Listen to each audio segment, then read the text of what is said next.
pandemic. I'm also a health journalist, and I cover health and healthcare for Forbes. And the only star I've received are in the shape of cookies. Now, Bruce answers all of our COVID-related questions, and Jax, in addition to everything else that you've heard that she does, she has pulled me out of more than one IT fiasco when I am at work, and it's those SOS times. So it's always great to have these people on your team. Now, what you guys don't know is after we finish the show, the panelists and I, we usually hang out for this after party. And, Devin said he's going to take us bobsledding once, right? You want to try? We're going to hold you to that. Devin, tell everyone who you are and what you're known for. Indeed. So first of all, I want to say, Bruce, normally we're not sitting on the track unless you're sliding down it. I can see in the background there's a building. That may be the warm house. That's where you hang out, man. Why do you think I can be a Jamaican and bobsledding? I'm not going out on the cold all this time. So yes, folks, I'm Devin Harris, three-time Olympian, original member of the Jamaican bobsled team. If you've seen the movie Cool Runnings, I've been one of those guys, and people are always asking, which character played you? And I tell them I'm someone, and they take one look at me and just burst out laughing. They're like, there's nothing handsome about you. So I have to come clean, and I'm like, well, there's Yul Brynner, the bald-headed guy, oh, so you're the mean one. No, he was a dreamer, remember? He's a guy that wanted to go to Buckingham Palace to live. So I'm forever a dreamer. And these days I'm a motivational speaker and author, and I get to hang out with these amazing guys every Monday. So thank you for joining us. And we love having you here. And next week, so like Bruce, I also write for Forbes. And next week you will hear Devin's story from the tropical island of Jamaica to freezing his butt off in Calgary for the Olympics within 4 months. You're going to hear that story next week in Forbes. Devin, thank you for joining us. And we're going to find a bobsled for you to teach us how to do it. All right, we can work on that. All right, post-COVID. Dr. Allison Escalante. Hi, I'm Allison Escalante. I'm a pediatrician, and I'm obsessed with helping people feel less anxious. There's been an epidemic of anxiety that's been getting worse and worse over the last decade, and that was before the world got really scary with the pandemic. So I created a method to help parents and professionals with this, and talked about it at a TEDx talk where I also shared the term should storm, which is how I refer to our culture of criticism and perfectionism that's always shaming us and telling us what we should do. I write about life in the should storm for Psychology Today. I write about the science of human performance for Forbes. And I practice pediatrics, raise 2 rambunctious boys, an even wilder puppy, and I'm an adjunct professor at Rush University. Love it. And, it was when Allison and I were chatting that I found out that they now call gymnastics, it's not called gymnastics classes for the kids. What do they call it? Oh, no. They still have gymnastics for the kids, but a lot of kids are into Ultimate Ninja now. Ninja, that was it. Yes. So that was it. I didn't have that when I was a kid. No, my boys currently won't do gymnastics because mostly at this age it's girls, but they will do ninja, which is basically gymnastics. It's all in the words that we use, right? Thanks, Allison. Now the woman who gets everything done, Janice Lintz. Hi, and thank you for having me again.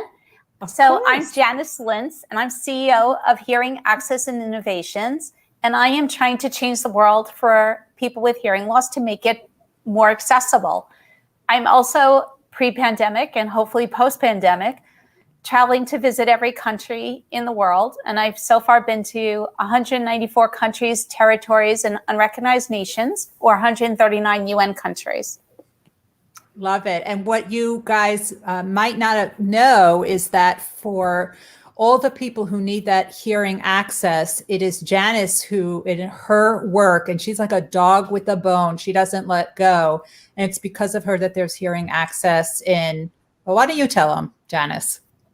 Well, in New York City, subways, taxis, museums across the country, airports, captions on in-flight entertainment, the over-the-counter hearing aid bill, captioning standards, hearing aids for Build-A-Bear workshops, bears, standards for when you watch the Super Bowl and you saw captions on the commercials. That was one of the projects I worked on with the Association of National Advertisers. Love it. So, I always feel lazy whenever I'm talking to Janice because what she finishes before she's done with her morning coffee, I'm not sure the rest of us get done in a month. So these are the people that you always want on your team. So when I told you they're extreme high achievers, I was not kidding. Now, as I said, one of the pillars of success is really having this strong foundation that you are constantly reinforcing, and you're reinforcing it in different ways. And I'm curious, any of you that want to just go first and speak up, what is your foundation? What are those core things that you do in order to make sure you excel? And how are you constantly reinforcing that? I can go first on this one. I think we had talked about this, Ruth, actually on another one of the shows. And for me, it's my morning routine that I'm consistent with every single day. And I usually do 3 things. And it's first thing, I get up, 4 things. I get up and get a cup of coffee. And then after, I think through my life decision of waking up at 5:36 in the morning, I then immediately go work out. I do something active for at least 20 minutes. And then after that, I will typically do quiet time. That can be meditation or journaling. And then shortly after that, I will plan my day. I'll look at my calendar and see what I need to do. But almost always I will wake up and work out. And the other thing is always quiet time in some way to just clear my mind to prepare myself for the day. And I've done that for years. I think it's also tied to the fact that I've been an athlete for most of my life. So we always worked out first thing in the morning, and then being in the military, you worked out first thing in the morning. And that is one thing, it's just been a pivotal part in my life. And then tying in they're micro changes that you need to make, but consistency has been the key. I love it. And so you've been doing this for decades.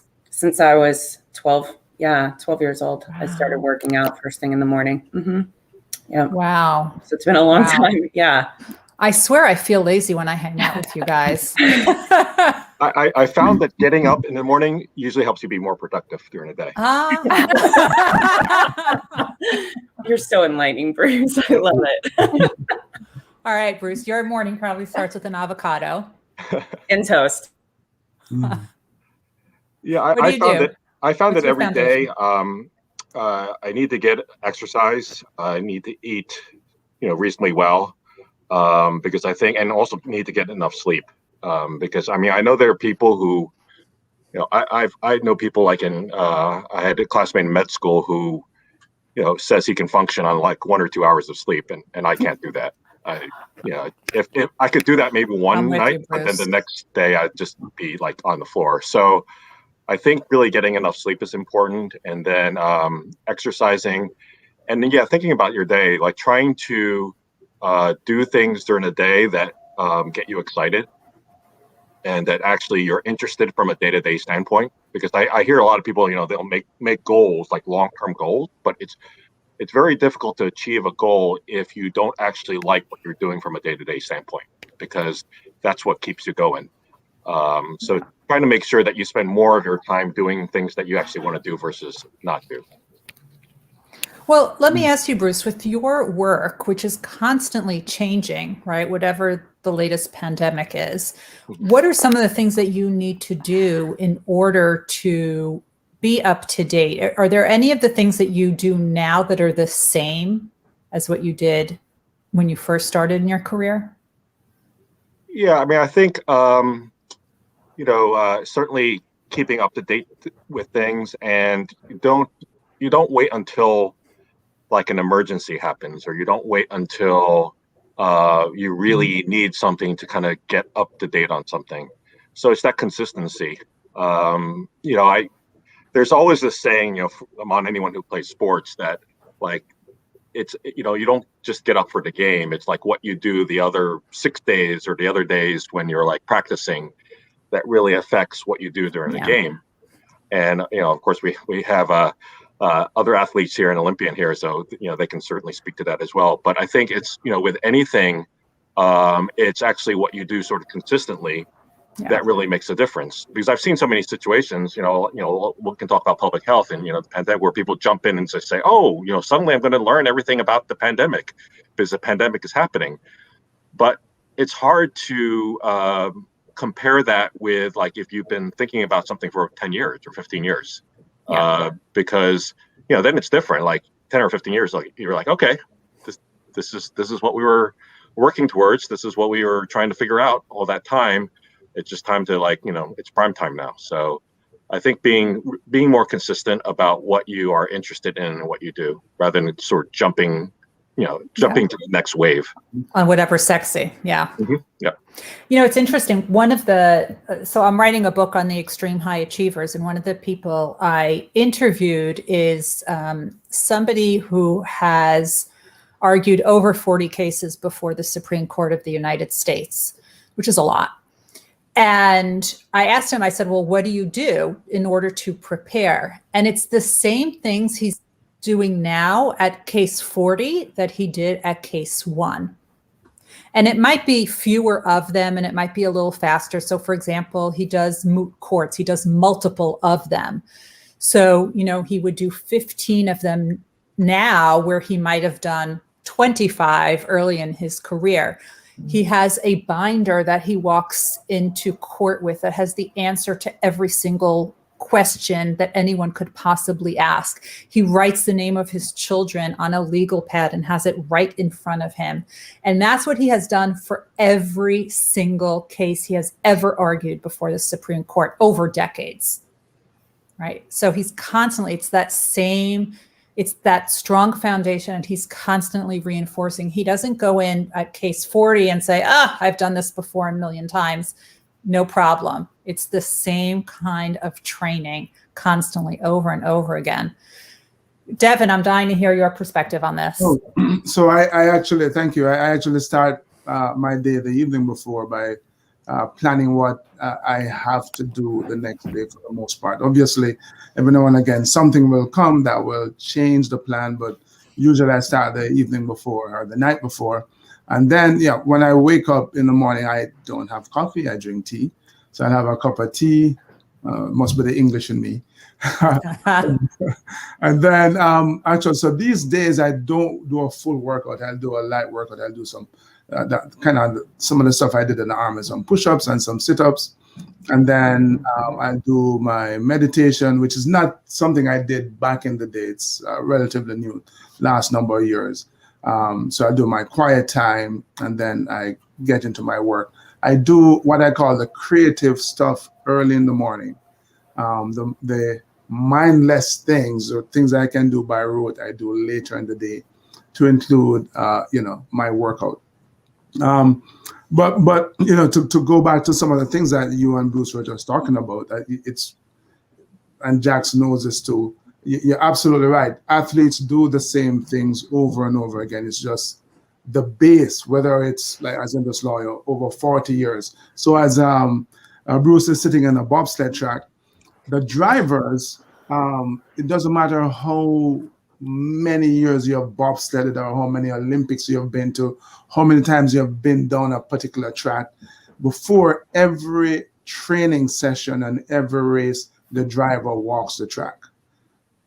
Now, of course, remember which. What does that mean? What does that mean, Devin? How do you walk the track on ice? Well, you put on some cleats and you jump. So it's kind of interesting. So the whole process, for the most part, is more a mental exercise than it is trying to figure out which direction the corners go. And we normally, believe it or not, start the truck, we call the track walk, from the bottom of the track to the top. Only because it saves time. When you finish your track walk, you're at the top of the track and you can go down. So so when you're walking the track, and it's, I've done track walks where I'm mentally exhausted because you put so much energy into visualizing where you want to be on each corner. You know, what we call the take on. So every corner has this one spot that you want to enter the corner on, what you want to do in the middle of the corner, what you want to do at the end of the corner. And so a lot of times when you see, if you're watching a race and a sled goes swoosh through the corner, the driver would have steered 3 times. And that's from the mental visualization. So we're walking the track and we're mentally visualizing the track, seeing ourselves going down the track and go, okay, I want to be here. And then you're kind of tracing the line and you just kind of embed that in your mind. And we do that over and over. And that's only one part. Obviously, you know, there's the warm-ups, and the warm-ups are usually the same, right? Regardless of the sport that you do, you don't just jump into the competition, right? You go warm up. Yeah. So you're right. Regardless of your field of endeavor, there are just certain basic things that you do over and over again, and it doesn't change. It's like a pilot's checklist. Exactly. They do that. The pilots have their checklist, and don't they walk all around the plane? Mm-hmm. Right before takeoff. So it's the same thing. Even though they've flown 1,000 times, there's still that pilot checklist that they go through. Yeah, and you know, it's obviously for them, it's a matter of life and death. You know, I would argue that for a bobsled driver, it is as well, because you leave the top of a track and there's no guarantee that you're going to be alive. You know, it's less than 60 seconds later. Jax will tell you, as a military person, before you leave on mission, you're making sure that you're checking all the kit, everything that you're supposed to have, going over the mission and the plan and all of that stuff. So it doesn't change. You have to do those basics. Love it. Allison, So tell me. I could reiterate what a lot of people have said, but it definitely starts with a good night's sleep with me when my kids will let me get it, or when I'm not, you know, I'm on call a lot as a pediatrician, so sometimes there's word calls. What I never do is think about what I have to do the next day before bed. And this would be something I strongly recommend for anyone who gets their mind turned on to their to-do list. I always try to clear my mind before bed, and then I do that planning the next day. I have the same cup of coffee and the same 3 eggs and bowl of plain oatmeal with cinnamon and blueberries every morning in front of my necessary in Chicago sun simulation light. And you know, in the morning, I really try after my breakfast and after reading something during that time to exercise, either yoga or cardio, but a lot of that will depend on the level of chaos with young children. So I think that when you're raising kids and when you're a physician that has a different schedule every morning, depending on if I have hospital rounds or not, I have probably a less strict routine than most of you. On the other hand, I do meditate regularly. I just poke it in where I can. But I was really thinking a lot about basics, right? You know, Devin, just like you, you know, every time I see a patient, I have an order I go through. And it really helps when there's 3 kids in the room and there's a 3-year-old trying to pull your blood pressure cuff out of the wall. And everybody's interrupting, to have that order to go through to make sure you don't miss anything important on a patient. But I think my biggest basic, again and again, is I am constantly updating my knowledge.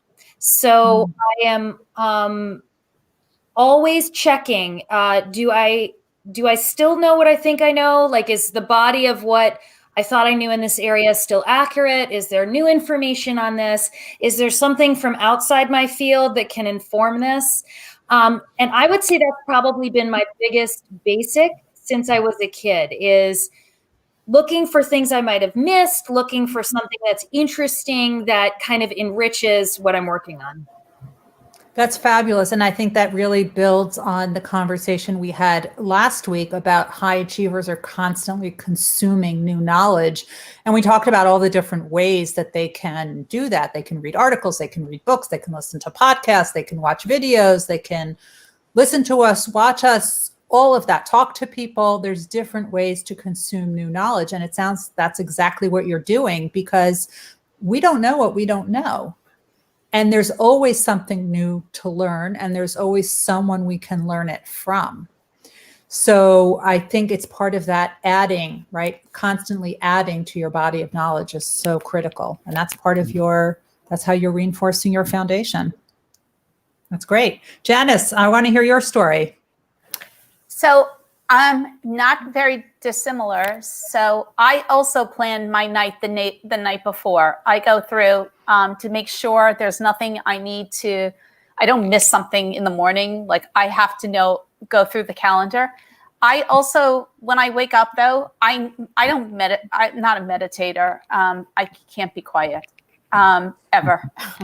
So it kind of really doesn't work. But for me, my quote meditation is reading the news, going through multiple news publications to see like what happened. It has less of an urgency these days than it used to. But I need to be able to see like what's happened. And so that quiet time for me is just sitting and having the luxury while I'm eating breakfast of reading the newspaper or now reading my computer. But what I try to do is schedule every day, like 1 or 2 projects per day of something that I need to follow up with. Or so when I have a project that I'm working on and someone says, okay, let's speak in 2 weeks, I put that at the top of my calendar, like a specific day. And so it literally goes on my calendar so I don't forget to follow up with them. And so I try not to have too many per day. So I will have like 1 to 2, 3 max per day of doing those type of calls, because then it interferes with my regular work. So I have that on my calendar every single day. Or if I'm waiting to receive something, it's on my calendar the day it's supposed to. And then I love being able to, instead of like crossing it off the way I used to on a paper, I like just deleting it from my calendar. Oh, wow. So I actually take what you do a step further. If I have to follow up with someone or something, I will actually block time off in my calendar to do that. So it's not a to-do list. It's something on the calendar with a specific time.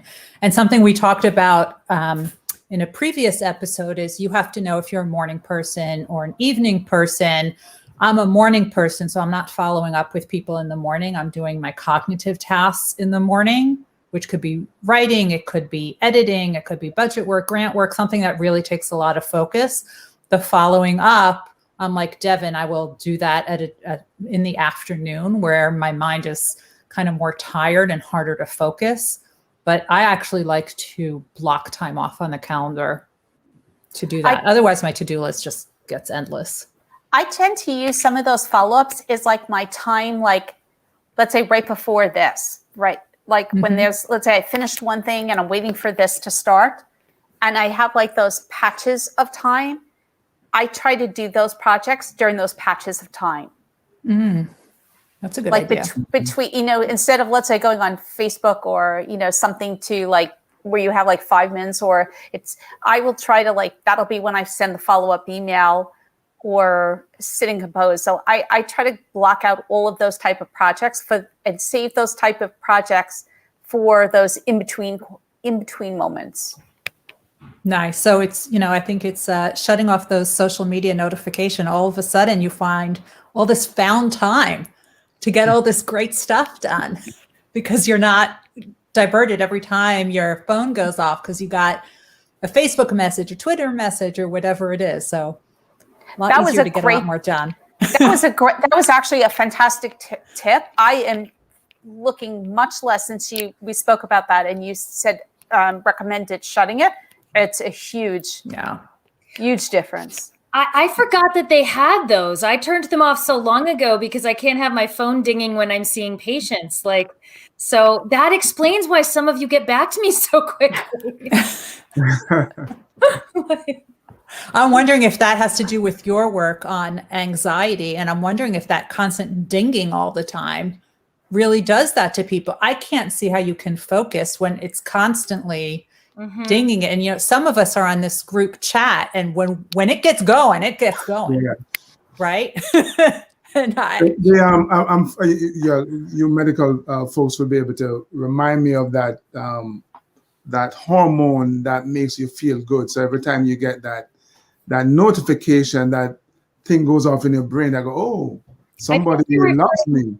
Somebody likes me. Yeah, I think you're referring to dopamine for reward. Dopamine, exactly. Yeah, you get that. To oxytocin, which is the hug hormone. Yeah, the dopamine. So yeah, you get that feeling. Oh, yeah, I'm important. Somebody is sending me something, and it becomes addictive, and obviously then diminishes your effectiveness because you spend time on the phone versus doing what you want to do, what you're supposed to do.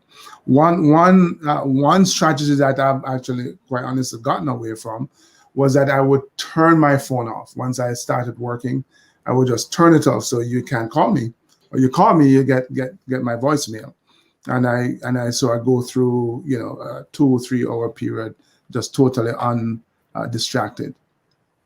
I think it's important to get a notification every time the Kardashians do something.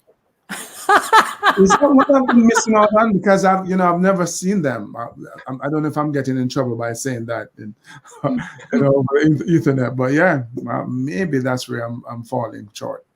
Maybe that's why you were in the Olympics 3 times. Well, that predates the Kardashian too, but yeah, possibly. But there was, earlier versions. There were other families. Yeah, indeed. There was Real World then. There was Real World. Yeah.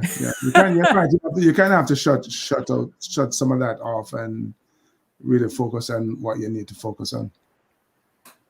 So, how many hours of sleep do you guys get? 6-ish, 5.5, 6. Oh, that's not a lot. I don't know why I don't get to bed before 12:30, and I'm up 6 o'clock ish. Kind of ding, I'm awake. Ouch. Yeah. When I was younger and more sprightly, I would be up at 5 going for a run. It's really funny. When I was in the Army, I had a really good friend. I would run past him every morning. He'll go washing his car, and I'm going out for my run. So it's like, what do you love most, right? He loved his car. I loved running. That's like a scene from Cool Runnings, Devin. It could, yeah. Now that I think about it. Maybe that's where they got the idea. Probably. Yeah, and I didn't tell them about it. I don't remember. They're just very appreciative, I think. I can understand, though. I can, from what Devin is saying, like you'll give up sleep to go and do your physical fitness activities, and you get so used to running on no sleep because of the military that even if you go to bed at midnight or 1, you know that you have to get up at 4 or 5 to go get your run in, whatever that is, or your workout in 6 to 8 miles, and you just get it done. And yeah, you give up an hour or 2 of sleep to make it happen. Janice and I are shaking our heads. We don't like that. that. It can be rough. Allison too. Yeah, definitely. The military. So I was part of one of the first group of women to go through Ranger School, pre-Ranger School. So I actually had to shave my head before I went to the school. And it was a whole ordeal. There was a small group of us that got selected to go through this. And yeah, that was one of the toughest things was the physical fitness and activity. And they would put you to bed at like maybe 1, 2 in the morning. And then you would get right back up at 4 a.m. and just go right back at it again. So you just get used to it. And it's the mental fitness. You just move through it. Yeah. Did you do winter or summer? Which I heard you have to ask. Yeah. No, good question. That I went in April. So that's going into the summer. Yeah, that's the really good time. That's when you go into it. But yeah, the sleep thing, now I've realized I really like 8 to 9 hours. I'm a sleeper. Like get me on the weekends. I'm writing a book right now. So I didn't sleep much this last weekend and I'm feeling it today. And I will probably sleep 12 hours straight or 16 hours one of these days. I do that. Like I sometimes I pull a 24-hour shift. I've done that before. So I don't do well, staying up at nights, even when except when I was in the military and I was operational. Yeah. Oh, that was easy. Yeah. Oh, that's so much. You don't sleep. You just go. Like, oh my God, this is cool. So I've got to cut in here as the physician and stop you guys glorifying sleep loss, right? Thank you, Allison. In no way comparing medical training to Ranger training. Nonetheless, there were plenty of months where I was on PICU at Duke and I would get to bed at 1 and I'd be in the PICU at 4:30 in the morning to collect vital signs. And that was when I wasn't on a 30-hour shift, right? Mhm. You know, and so the training is definitely there so that you can make critical decisions, life or death decisions under sleep deprivation. But I had always been a writer before medical training. And then I went through a block of almost 10 years with sleep deprivation where I had no creative life. I just couldn't create, I couldn't write. It was, I could make decisions, I could write medical papers, I could, you know, I never made a significant patient error. I was able to do all of that. But the higher level stuff, the creative stuff, it wasn't there. And frankly, I was in a bad mood for a decade. You know, Wow. the science is so clear that sleep is like everything. Okay. It's like It is. number one thing tied to happiness, long life, health, cancer prevention, anti-inflammatory. So anyway, I get a minimum of 8 hours when people will let me. Yeah. So No, I'm the I- early riser. We have. Normally, I have to sleep, but honestly, with the military stuff, that's so easy to do. That's easy. So I need a good 7 hours of sleep, and I'm not. A lot of us are on a group Zoom on Saturday nights, and everyone knows I clock off by 10 o'clock to get. I say I turn into a pumpkin. I don't know that I can trust what comes out of my mouth to sound intelligent after that, but I will wake up really early because I have always loved getting work done before everyone else wakes up. So I'll go to sleep early and I'll wake up early and I'll be able to get in good, solid work before everyone wakes up. And I enjoy writing, especially on the weekends, because the work stress is not there as much. So I can really focus on it. And I have, going back to the original discussion on the foundation, when I write in a very specific way. So I will do the writing in the morning and I will do some editing in the late afternoon, early evening. And there's different kinds of editings. There's punctuation editing and there's format editing, which you can do, with the Super Bowl on in the background. Mm-hmm. But then there is the structure and the formatting and tightening every sentence and making sure every word has to be there. That takes a lot of focus. So you really have to know your body and know when you're able to focus best in order to get that done. You don't want me editing things at 11 o'clock at night. It won't be good. I try to get more sleep, but I just naturally, it's the weirdest thing. I wake up at the same time, the exact minute, every single, I'm like, it's like, so say 6:46. I'm like, why is it always 6:46? I mean, it's like some random number, but even if I go to sleep at like 1 o'clock in the morning, I wake up the same time. If I go to sleep 10 o'clock, I wake up the same time. So take a nap. You know what? Sometimes I'm a big believer. Sometimes when I'm really tired, I will take a midday nap. I mean, that's the benefit of like working from home. And I find it really resuscitating. So I don't meditate, but I do sometimes take naps. I find it really makes a big difference while I'm working from home. But I don't need a lot of sleep. And I'm like, I don't even drink coffee or tea. I just naturally have just a lot of energy. So I have to say, I have this uncanny ability. I don't use an alarm clock. I go to bed and I say, okay, wake up 6 o'clock. And I wake up. The only times I use an alarm clock is like when I'm traveling, especially and speaking, and I'm really tired going to bed the night and I know I have an early morning, I'll ask for a wake up call and I'm usually up before they call me. I'm like, I didn't even call. I'm in the shower, getting ready to go catch my flight, and oh yeah. Those early morning presentations or early morning flights are killers because you don't sleep well because you're afraid you're going to sleep through the alarm. Mm-hmm. So when those of us, especially who either are giving talks in the medical profession, who love to have talks at 7 a.m., or if you're talking in different time zones, as Devin, I know you have to do, and their tomorrow is your today. And you have to then give a talk super early in the morning or super late at night. It sort of, changes things. That's where the military thing comes in. You just do it. It has to be all right. Last question. Sorry, last question before we wrap up. Bruce, you have your lab, you publish academic papers, you're the editor for some journal, and you're also writing for Forbes, and your articles come out essentially any hour of the day or night. What's your secret? It's bobsledding. Well, I have a cloning machine that photocopies me, and I have about 10 of me running around. No, I have to get sleep. I have to get at least 7 hours of sleep. Like if I get less than 7 hours, I start doing things like, putting French fries in my pocket and stuff like that.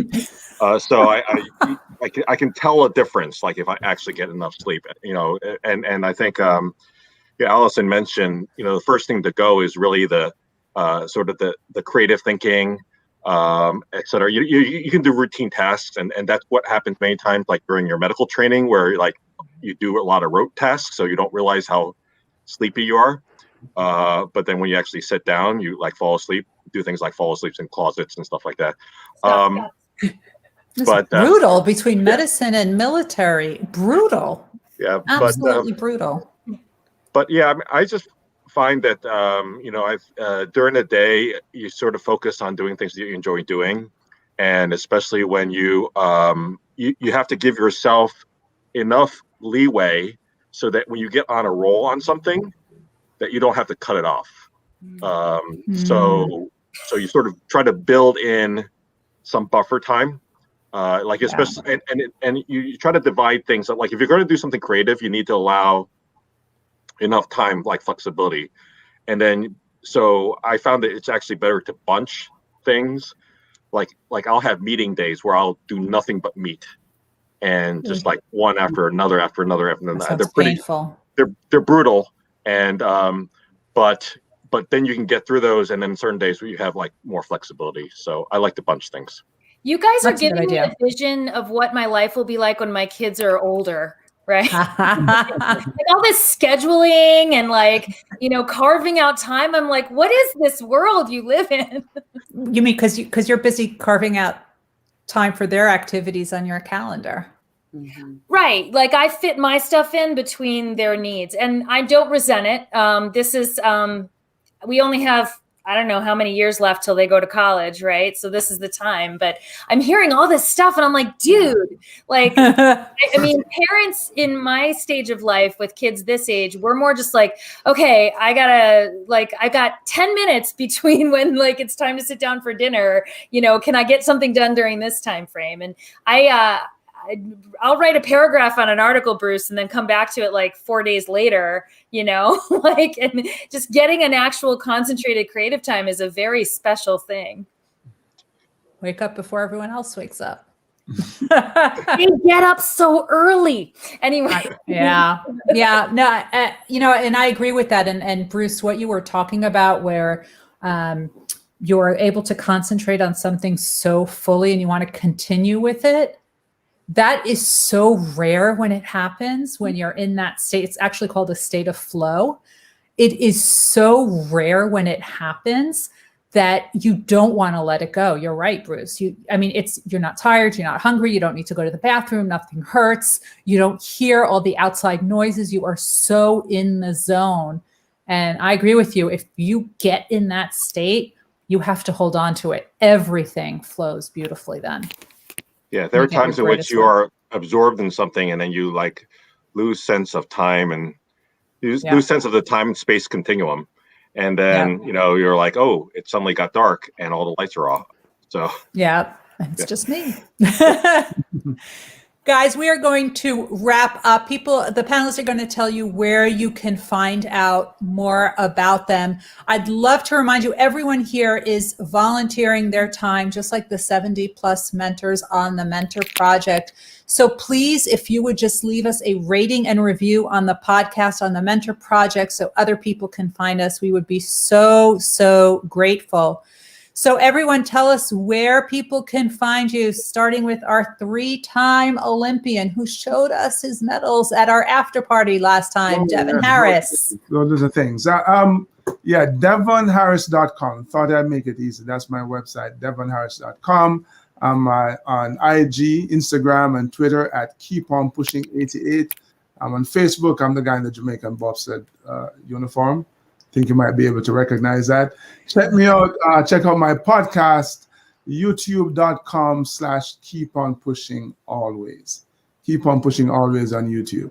Thank you so much for checking in.